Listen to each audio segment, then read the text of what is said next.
friends, and happy Thursday. In fact, happy St. Patrick's Day to wherever you are joining us from. Today is a big day, as always. I know Greg has some great tech news to share with us. I've got some financial news to share with you, business finance, of course. And, you're here as part of today's conversation, so we're grateful to have you join us today. We always love the positivity and the way you engage with us. It means so much to us.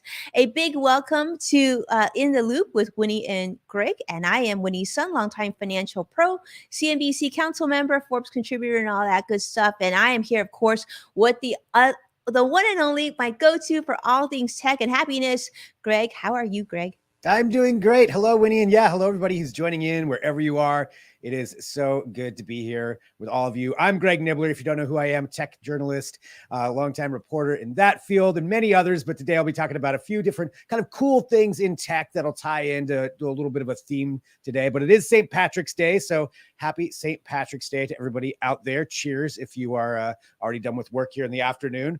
But it's so great to be here and keep on dropping in comments throughout the show. So if this is your first time, we are live. We can take your comments, your questions, whatever you want to talk about. Drop those in there and let us know, because we are here to have a little bit of fun today. Kind of take it easy, talk about some different things, be informed about some different news topics, but also to have some fun discussions as well. So let us know what your comments are. But we always start off with Winnie letting us know what is going on in the world of finances. And I feel like it has never been crazier than it is right now, but I'm probably wrong on that. But just from my gleaning of information, it seems like there is a lot going on that we should be aware of. There's always a lot going on, Greg, and I want to say a quick hello. I see so many of our friends joining us. Alicia on YouTube Live says, great to have you here. Joshua, CrossX Fighter on YouTube Live, thank you so much for joining us. Curious, Greg and everybody who's here with us, do you guys do anything special for St. Patty's Day? So I used to, the last 2 years for me, it's just been kind of, during COVID, it's hanging out at home. And the last 2 years, I've watched the Dropkick Murphys live concert. For anybody who doesn't know, it's got an Irish punk band. And they've been doing a live show from Fenway the last 2 years, which was pretty great, especially during COVID. And they're doing it again this year. So I'm probably going to catch some of that live stream. And I don't know. It falls on a Thursday, so it's a little rough to go have too much fun. But I think there's a Guinness in my future later on. Hey, sure. Cheers to you, Greg. And I kind of loving the green background there. You really got the spirit. You got the shirt on, you got the background. Looks really, really cool, Greg. I feel like I need to match you on this. So what I'm going to do is I'm going to bring some positivity, because we have a pretty positive day, very green day on the financial markets today. The Dow closed up 364 points today.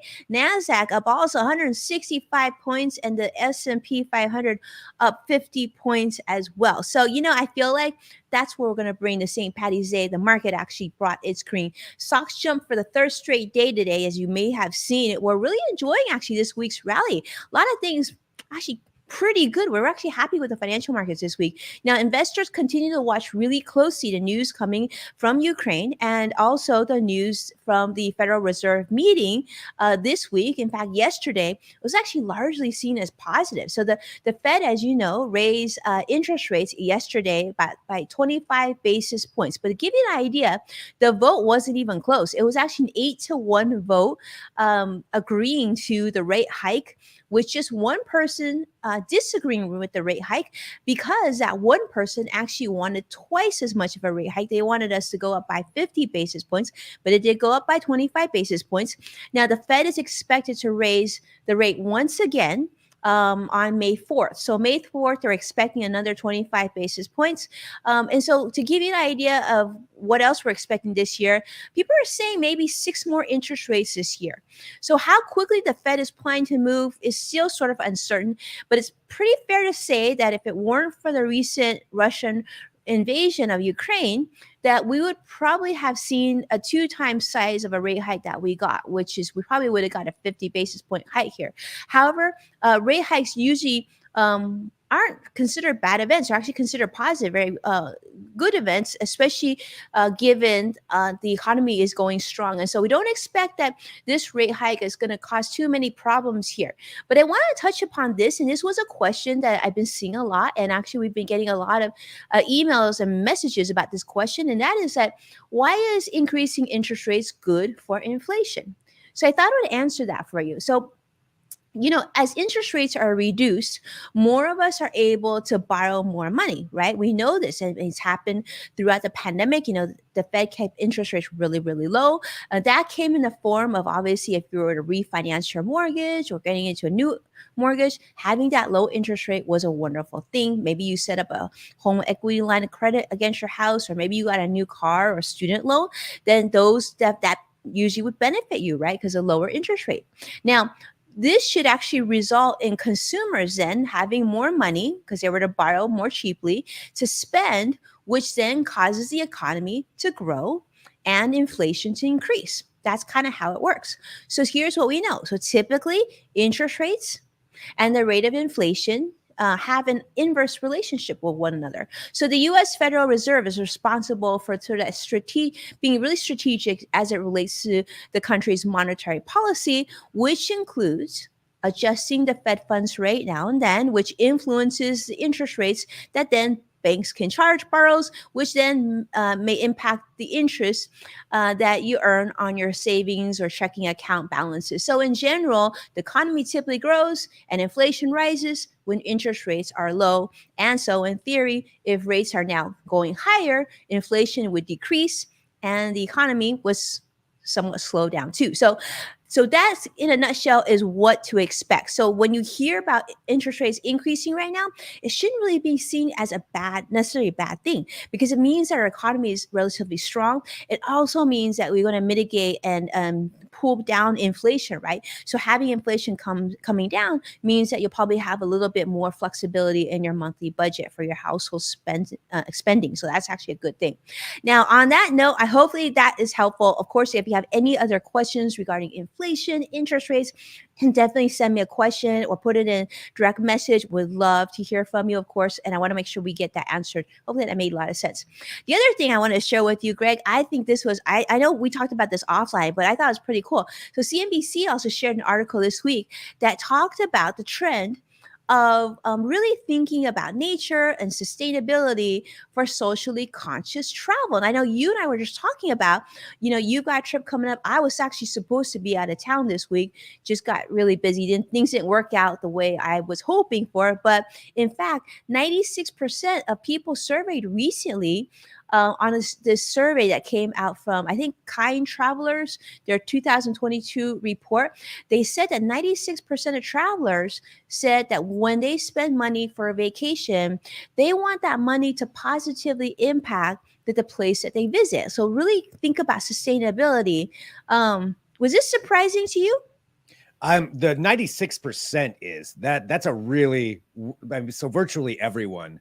I think that's great. That was a little bit surprising, but yeah, that's certainly how I feel when I travel, buy local. And plus that's the fun part of traveling anyway. When I go somewhere is, if you're going to be spending money, spend it on the people who live there, or the different things, the different attractions you can go to while you're there. And plus, to me, that's always a great experience on top of it, no matter what. But yeah, 96%, that is honestly pleasantly surprising, that people want to do that. I think that's a good thing. Yeah, and I know, Greg, you're a big camper, and I know this is something that's really important to you. This is something really important to my family as well. We love, like you said, going to the area, right? Really looking, exploring nature, investing in our memories during that play, and also buying local. So, buying local produce if we can. Like, one of the things we like to do is see like what the farmers are selling there, right, off the side of the road, and those are really fun things. And you're investing back in that community. That's such a good point too. Like local farmers and local produce, whatever it is they're selling, no matter where I go, I'm like, all right, what are the locals eating? What are they selling? What are they buying? Like, that's what I want to try, just because you're there too. I mean, it's also part of the experience, but it does help everybody out on top of it. So it's kind of like, it's a win-win. It's a win-win. It's a win-win. Yeah. I know. And then, like, for those of you, if you're visiting Southern California, let me just tell you right now is like the best time for avocados and navel oranges. So if anybody's like pulling through in the next few months. There's so much here right now. There's so much fun. But I want to tell you about a recent trip that I took. This was actually a couple weeks ago, but I know, Greg, we've been really busy on the show talking about other topics and, with the tech announcements. But here's what I want to share with you. So I recently went to Big Sur, and you're going to love this. If you've never been to Big Sur, it's near the coast. It's on the coast of California here, somewhere between, it's like kind of central between northern and southern California. It's about 150 miles south of San Francisco and 300 miles north of Los Angeles. Now, this area is called Big Sur, and there's also Carmel Valley, and basically it's just the most beautiful beaches. And if you've ever heard of the Monterey Bay Aquarium, this is close to there too, as well as Hearst Castle is close here. But I want to share this with you because honestly, this was my first trip to this place.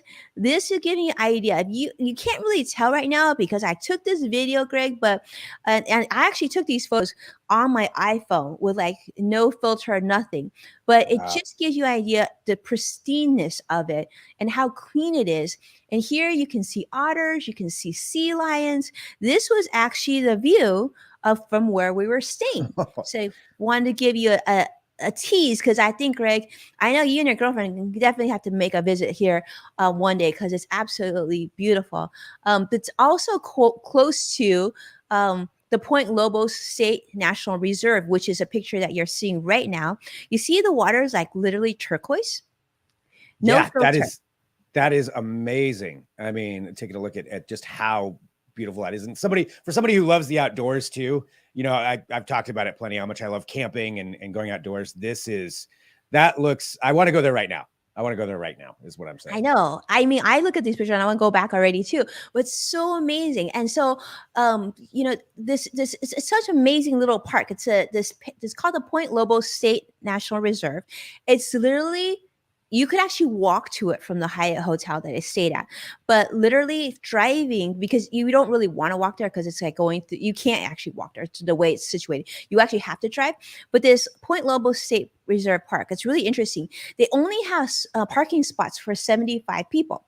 So you have to time it right. So you go really early morning, you can park in there. It's really reasonable to park. I think it's like $10 for a regular admission, $9 if you're a senior. And for us, because we have a fourth grader at home, we actually get to go for free because, the state is encouraging fourth graders to go see all the state parks.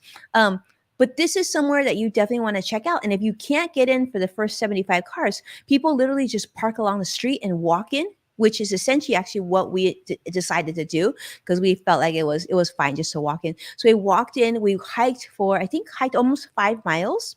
And we stopped at that point because my little ones can't walk that far. But literally scenic and beautiful entire hike, and somewhere that I think you'll want to check out. But let me tell you, this Hyatt hotel was crazy awesome.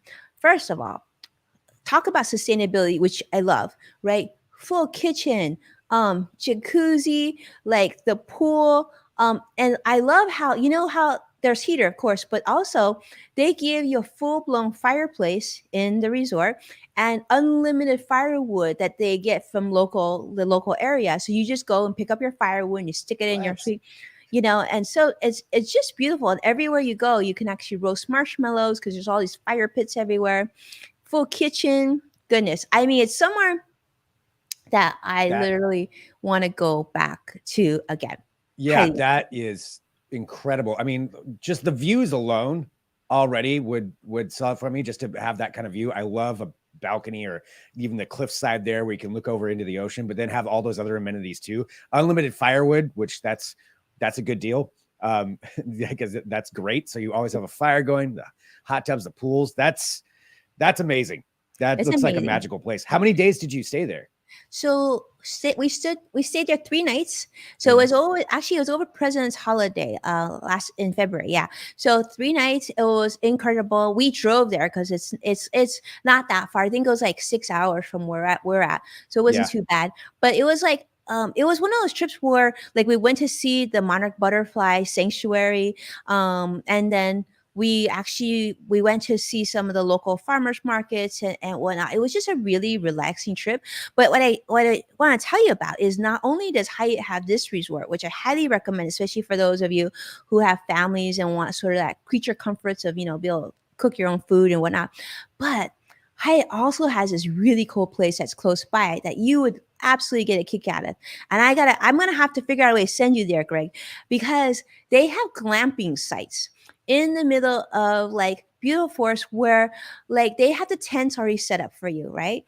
They have like all the beautiful Hyatt cotton sheets and the bedding and everything, and they even have restroom, shower, hot water set up for you. So literally, you can pull up and you're in the middle of the most pristine Northern California forest, and you can see stars and everything else. And that, Greg, is what you should do. It doesn't really fit us because it can only fit 2 people per glamping tent. Yeah. But for you, yeah. That sounds. I mean, yeah, that would be an interesting experience. Yeah, to be out there like that I haven't really glamped that much before, so I would be really interested in trying that out. I know. I Like. feel like, Yeah.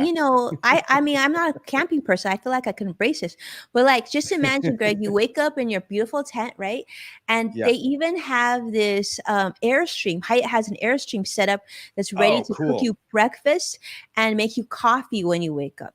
Yeah, I mean, you're not going to turn that down if you're sitting there having the fresh breakfast from an Airstream. That's great, and that's all part of the same thing. Well, it's similar. I mean, Similar. I think Hyatt has like 3 or 4.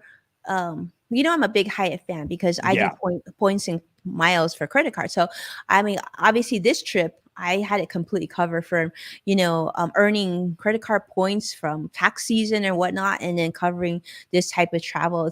It's so much fun. But like the glamping I'm talking about is so reasonable. It's like I think it's like $80 and everything's kind of, and the one selling point that you'll love, there's no insects. I don't know how they accomplish this, but I have heard that there's like no insects. I will say, as somebody, and I love camping, but if there is a bug within 10 miles, it will find me no matter where I am.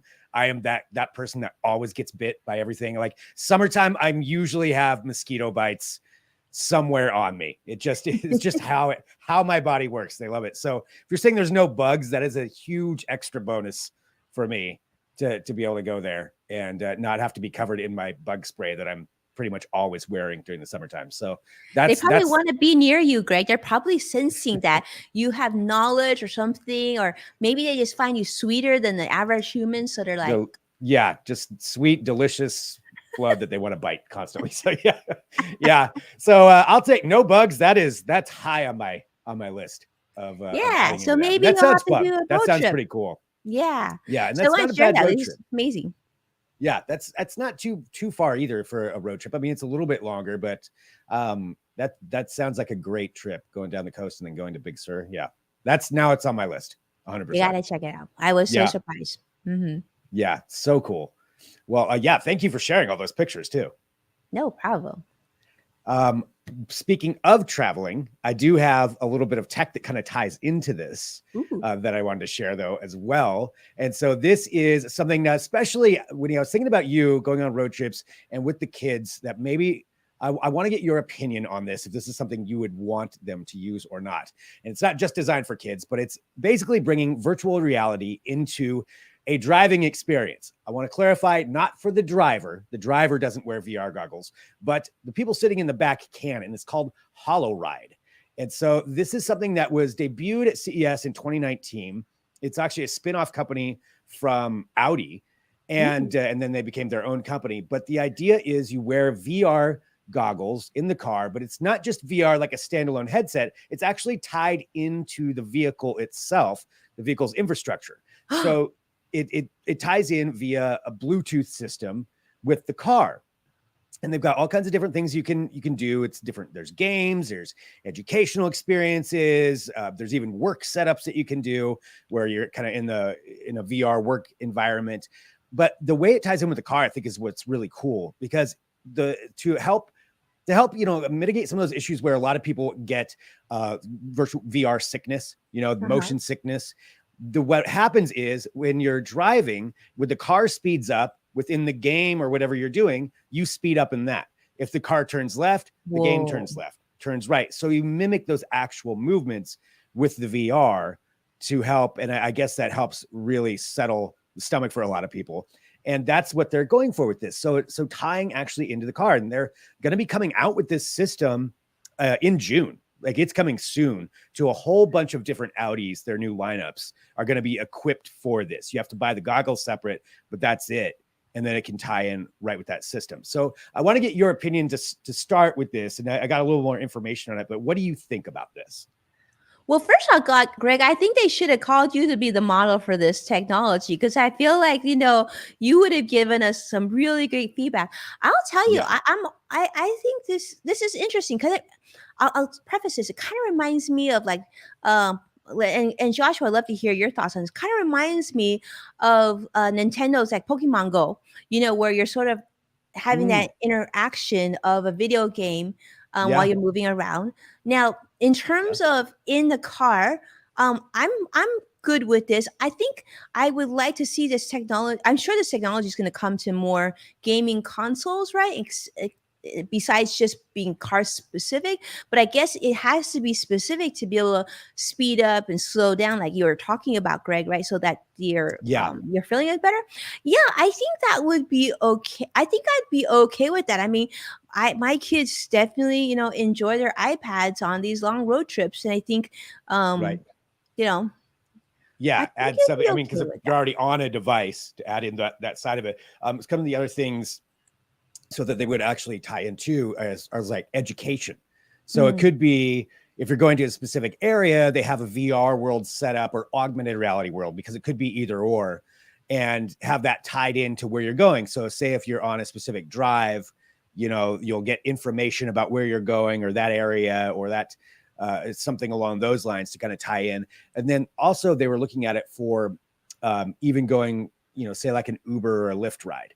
It's like down the line, this could be something that you could tie in. If you've got like a long ride or a commute, then you're sitting in the back, you can do that, maybe work, but a lot of different ways that they can tie it in. They think it's going to be pretty huge. I mean, VR, augmented reality, XR, as it would be called, is going to be a huge industry going forward. But this in particular, is a pretty unique application of it with tying it in with the vehicle. And I think that's what I would want to experience the most, is just how that makes it feel. Yeah. Turning left, turning right, even if there's, just all those different things. Yeah. And especially like you said, in an Uber, I could see that being great, right? Or a taxi ride. But like, I guess, I think I love the technology. I love the excitement of this. I think I'm coming at from a parenting standpoint. It does make me a little sad because I think we're always telling our kids, put the devices down. We want you to enjoy the ride, right? See what we're driving through, see the water, see the mountains and things like that. So I think it would have to be like, I would love for maybe it could like, maybe on those paths where we're literally going through nowhere, it could say like, this is what's going to happen. These are the places you'll want to check out when you get there, right? You remember like when, like those times maybe when, I don't know, literally we were driving through the desert for hours and it's just right. Yeah. So those that long balance. Stretches where there's nothing to look at and nothing to see. Yeah. Then it's or you're just stuck in traffic on the 5 and oh yeah, you're there for 3 hours. I guess you can't wear it when you're driving in traffic though. Yeah, I know. Drivers out of luck, at least right now. Maybe they could do that though, right, Greg? At some point, they can make it like entertaining to be sitting in traffic, and so you would still see your car in front of you. Yeah. But then you're like watching a movie and watching your car. Still have that on. I don't know. Yeah, I mean, that's possible. Well, they did say, another aspect of this as they see it growing is eventually, and there's, I mean, we know this is going to happen. There's going to be autonomous vehicles where there is no driver, where it's just the car doing the driving. And at that point, then everybody would be free to put them on because the car's doing the driving. That still makes me a little nervous, that concept of just closing my eyes and just whatever happens, allowing the vehicle to do all the driving. But that's happening. I mean, and there's certainly some places getting approval right now for even testing those kinds of vehicles out. So they're looking at it like going forward. This is going to be a big part maybe of the driving experience. I agree with you though. If you're going through beautiful nature, you should take it off. You should take that off. There's something cool to look at. But there's maybe some good applications to it. Agree. Yeah. Maybe it could be like the best of both worlds, like you could sort of see outside still, but then you Yeah. could see data. Like you turn and you see a cow, and then the data tells you what kind of cow it is and what does it eat. And This is like, a Holstein cow. Yeah, I would actually wear that. That would be something I would be totally interested in. If I'm yeah, getting right? like, some nerdy Educational education on top of travel. it. Yeah. Yeah. This mountaintop was named for, that kind of thing. I'm in for that. That would be cool. But that's something that's going to be coming. So you got the Hollow Ride there for Audi, and again, June they listed a whole bunch of Audi models that are going to be equipped at first. But it's not just for Audi, even though it's a spinoff. They said any company that has that tech installed, they can add this into it. So it's something that's going to be available for a bunch more going forward. We'll see how it does once it's actually out. So we got that. I've got a couple other things that I just wanted to bring up because there's something that's happening actually right now that has to do with traveling a little bit further, traveling to the moon and around the moon. So there's a big mission that NASA's been working on for many years, the Artemis mission, which is to bring humans back to the moon, to land some humans on the moon, maybe 2025, 26, but even to take them around the moon. And there's a test mission that's going to be coming up. But before you do the test mission, you got to do the test of the test. And that is what's happening today. So there's the Artemis 1. This is the whole mission, and it's part of what's called the Space Launch System. And that is essentially a gigantic rocket that's bigger than the Statue of Liberty. And right now they are rolling it out, starting at, I think, 2 p.m. Pacific today. They started this. They are rolling it out for the first time to the launch pad, and they're going to go through the entire launch sequence just to make sure that everything works right. They're not going to actually launch it yet, but they're getting those tests started. So it's so big. It's rolling on a really specific kind of system that can transport millions of pounds.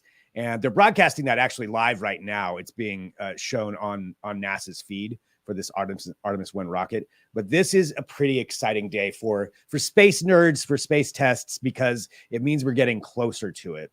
And once they get this test done, maybe May, maybe June, they don't know yet, they're going to send the Orion capsule. And that's kind of what you're seeing here is an example of this. That capsule detaching there would have people in it. So there would be people in that.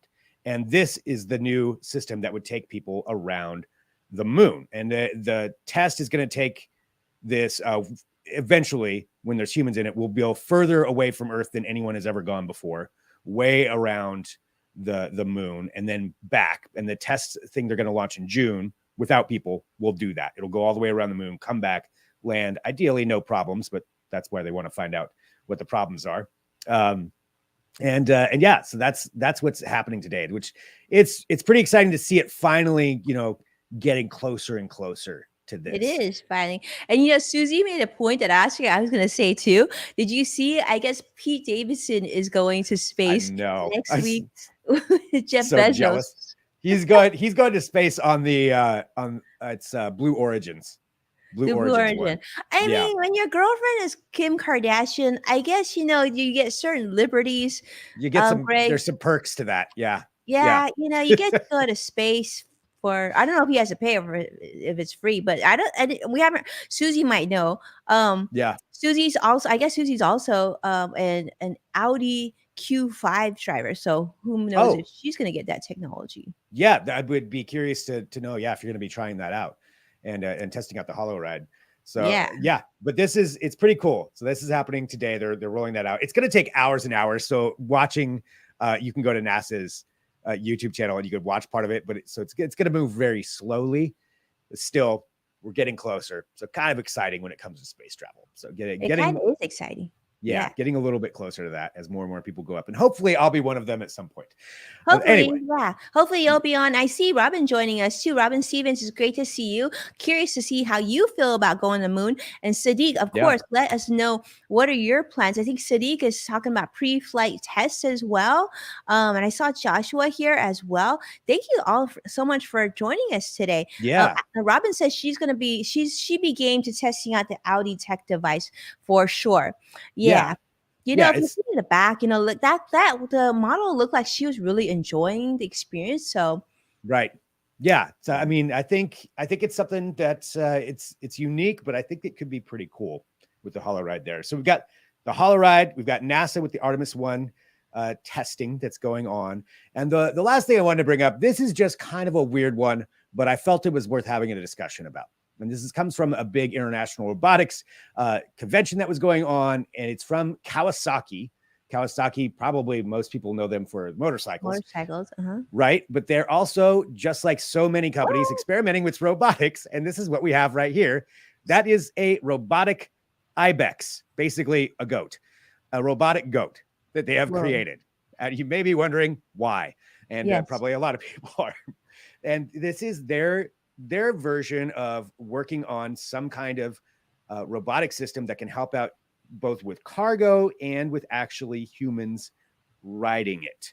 And there's some examples of that we've got as well. So this is their system. You have Boston Dynamics working on these things. Honda is, Yamaha, like everybody's working on Hyundai. Everybody is working on different kinds of robotics. And this is their test example. There's something special about this one, though, because you may notice that the knees, if you will, are wheels.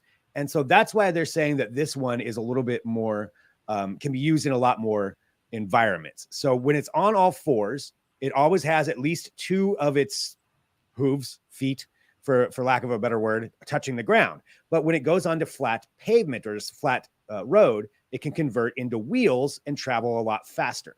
So it would have the option of using both, so you can really cross a lot of different kinds of terrain.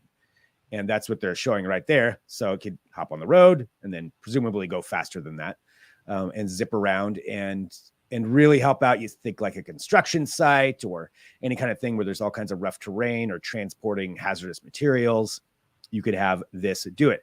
Now the head is interchangeable. They said you don't have to have the ibex head, but so I was going to ask you about that. Why not a horse? I don't know. I don't know. What the point there was. Well, I guess it's called the Bex, so maybe that was their play on it. But it is cute, though. Yeah, they said whoever does order this, once this would come to market, that you'd be able to change out that and put on whatever you want or remove it entirely. But then the other aspect is you can also ride it and drive it yourself, because there are handlebars on there, and somebody could hop on there and take it for a spin. So that's another option that you have with this thing. How cool would that be? I don't know about you, Greg, but how cool would it have been to have this during college? You would have been the coolest person. Like, okay, yeah, laundry day. I gotcha. I gotta move. Move that parking spot. I gotcha. And I need to move. Lab equipment. Your crazy law books. Oh yeah, it'd just be the cool person strolling through campus on your robot ibex. Oh, there comes the robot goat guy. Yeah, there he is again. Looks like that thing you put 2 quarters in and goes around in a circle. Yeah, right. Pretty much. I mean, it's pretty interesting. Yeah, here she is. She's gonna take that thing for a spin here in a second. I want to see that thing run. Yeah, they didn't demonstrate it going much faster than this, so it's kind of a slow trot.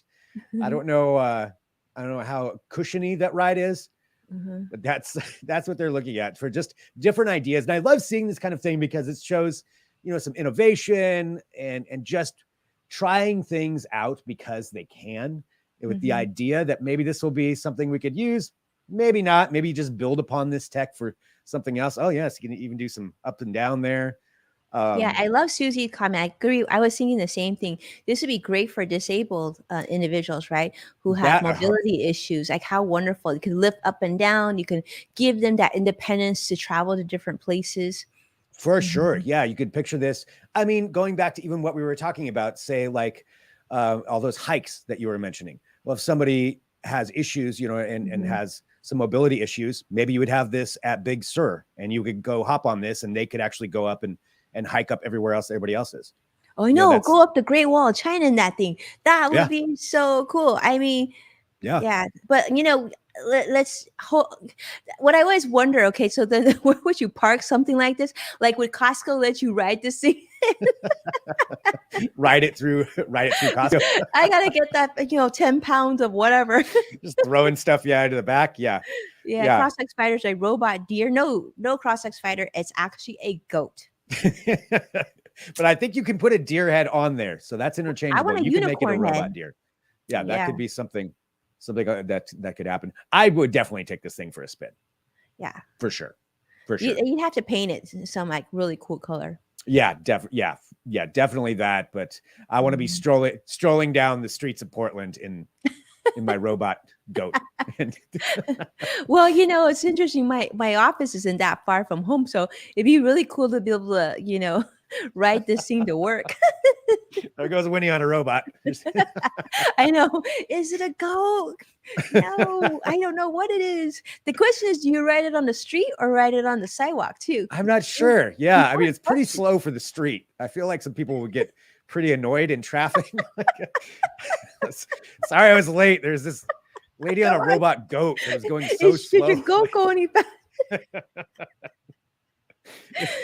Just honking at it. Yeah. Where are you parked next to your goat? Yeah. So there we go. That's something that's in the world that is being worked on right now. I don't believe they've announced when you're going to be able to purchase this, but that's the prototype they're showing. So we'll see what happens. But I like to bring these kind of weird things just to the show, just to bring them up and talk about them. Because this is a unique one, Greg. This is a unique one. Yeah, this is your magic eyeball. Yeah, I know. Yeah, the magic eyeball. Yeah, I can find some strange stuff. So this is the one. This is the one for today. Yeah, I love this stuff. This is so much more fun than talk about inflation. Yeah, I love start off with inflation and with robot goats. Yeah, and you never know what you're getting. We love having you here too, Susie. You gotta come back every show. Susie's definitely talking about randomly fun, and then Sadiq is saying you got this, and Cross-X Fire is saying he's having fun too. Susie agrees. Susie thinks that Costco needs to get on board on this. Yeah, I think so. Yeah, it's very absolutely. serious. Yeah, I'll get a membership right now if I can ride the robot goat around. Sign me up. Very cool. So that's what I got for this week. How much is it going to cost, though, Greg? Do you know? I don't think they put out a price tag on it, so I'm guessing it's not going to be cheap. So maybe it's more of a get a few people go in on it kind of thing. A ride share kind of situation. Mm-hmm. Perhaps you can make that work. Yeah. I don't think they put a price on it yet. That'll be interesting. Go from Kawasaki making motorcycles to making, motorized goats. Yeah. So, it's a strange evolution, but we live in a weird world. But you gotta love it, and you gotta love excitement. I mean, it's so interesting. Now they're talking about this Audi. I'm almost think like it's almost like you you didn't have to leave your house, you didn't have to leave your office. Now you don't even need to leave your car. Right? Did you try to Big Sur? Yeah, I saw on my VR device. I think you were there. Yeah, and there's a whole list of the vehicles too. I don't remember how many it was, but it's quite a number of the new models that'll have that in there. So we'll have to. Let's see. Yeah, maybe Susie can let us know. Try it out. Definitely let us know, Susie, if you got this in your, in your Audi. We want to know how you experience it. You get that excited like the model did? Because I'm guessing, Greg would. I think, Greg, you should take the Audi, go to space, come back, and let us know how it goes. I am all for that. I am 100% down with that. Say hi to Pete Davidson too. Dear Audi and NASA, let's see if we can get that done. Or if I have to ask Kim Kardashian, then we'll ask her too. Yeah, whoever can get that done. It's funny. I saw this on social media that I guess Pete had Kim's name branded on his chest, not even tattooed, but an actual brand. I didn't know even. And Ellen goes, yeah. She says to Kim, yeah, you are a brand. And I was like, wow. That's like the new stage of love now. I guess that's it. If that's what it is, okay, all right. But if that's what I have to do to get a ride to space, I'll think about it. I'll think about it. Better think carefully about that one. That's a big decision to make. That is a big decision. Yeah, it might have to be more than like the 15 seconds or whatever you get in that. But if I go around the moon, yeah, all right, I'll think about it. How much pain would that be? I'm not saying I wouldn't for that trip. Okay. Well, maybe if you threw in the goat. Throw in a goat too. Yeah, there we go. That's where we're at. Well, yeah, that's it's always so much fun doing this show and having everybody comment in. I love seeing all the comments come in too that everybody's got. Yeah, that's what I have for this week. Well, amazing. What a great week. This was a great week. I can't wait to see what you're going to tell us next week, Greg. Yeah. But yeah, thank you so much, everybody, for tuning in. We love it. Thank you so much, Susie, for joining. Susie's new to the show. It's so great to have her with us. She's joining us from LinkedIn Live today. So thanks so much for being with us today. We have so much going on, but can I just say that if you haven't checked out, I want to tell you that this week was kind of fun. This week, Greg, we shared the podcast of on Yes Factor. We shared the interview with Anton Shoki, who, as you know, we talked about last time, the interview was done with him directly from the Ukraine. So if you haven't checked that out, would highly recommend, just go to Apple Podcasts or wherever you listen podcasts, search for Yes Factor Winnie Sun. I would really appreciate if you could give us a listen. I think that interview, you just got to hear his tone of his voice and what he says. It will give you chills. It actually got me kind of sad just listening to it, but there's hope in there too. So it's a good one. No, that's amazing. That's amazing. Yeah, definitely go download that, everybody. I will be too, right after this. Thank you, Greg. Appreciate that. And appreciate you so much. And excited to see you again next week. Are we on for next week? Yeah, I think we're on for next week. Yeah. Sweet. So we'll have some new exciting things going on. There are some more events coming up. So we could have some more new tech announcements next week, but regardless, we'll find something fun to talk about on that side of things. And as usual, too, I want to remind everybody, feel free to write me, DM, whatever, get a hold of me if you find anything really cool that you want to talk about or you think I'd be interested in.